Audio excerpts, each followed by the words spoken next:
समाज सुधारण्याचे व्रत घेतले, वानसतीचे त्यासी मानिले, सारे जीवन अर्पण केले, शाहू महाराज अमर झाले.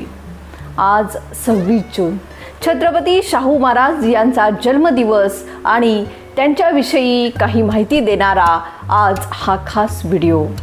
छत्रपती शाहू महाराज यांचा जन्म 26 जून 1874ला कोल्हापूरजवळ एक कागल गाव आहे. त्या गावामध्ये घाटगे कुटुंबामध्ये त्यांचा जन्म झाला आणि त्यांचं नाव यशवंत असं होतं.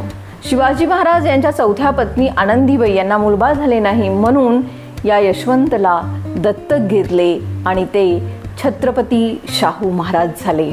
शाहू महाराज म्हणत, जर प्रगती करायची असेल तर शिक्षणाला दुसरा कोणताही पर्याय नाही आणि म्हणून त्यांनी दीन दलित, अस्पृश्य, बहुजन समाज या सगळ्यांसाठी शिक्षणाची सोय उपलब्ध करून दिली.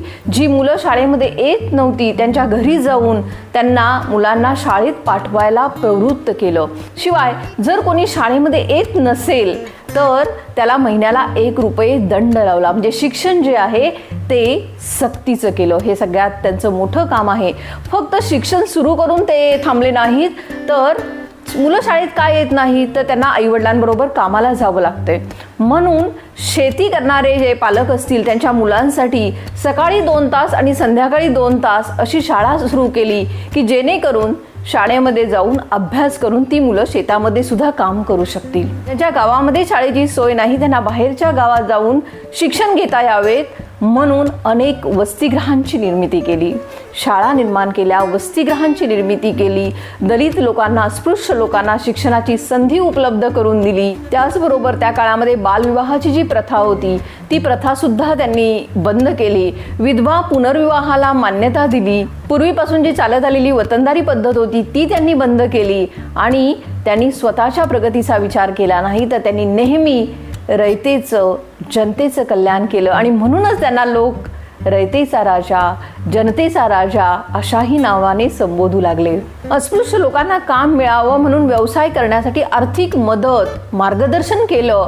अनेक संधी त्यांना उपलब्ध करून दिल्या आणि व्यवसाय त्यांचे सुरू झाले. पूर्वीची जी देवदासी पद्धत होती ती त्यांनी बंद केली आणि त्याचबरोबर जातीभेद जो आहे तो कमी व्हावा म्हणून आंतरजातीय विवाहांना सुद्धा त्यांनी मान्यता दिली. हे वाचल्यानंतर, ऐकल्यानंतर असं वाटतं की बघा, त्या काळामध्ये त्यांनी तो विचार केला आणि आज आपली समाजामध्ये एवढी प्रगती होऊन सुद्धा आपण कसा विचार करतो.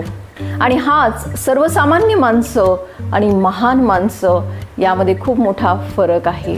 जी महान माणसं आहेत ती स्वतःच्या कुटुंबाचा विचार न करता सारी जनता हेच माझं कुटुंब आहे असा विचार करतात आणि म्हणून एवढी वर्ष होऊन सुद्धा आपल्या स्मरणामध्ये राहतात. गुन्हेगाराला शासन करणारा सत्ताधीश आपल्याला सगळीकडेच पाहायला मिळतो, पण समाजातील जी दीन दलित जनता आहे त्यांना जवळ घेऊन प्रेमाने त्यांच्यामध्ये स्वाभिमान निर्माण करून सामाजिक परिवर्तन करणारा राजा तो निराळाच आणि ते छत्रपती राजश्री शाहू महाराज होते. आज त्यांच्या जयंतीनिमित्त त्यांना कोटी कोटी प्रणाम.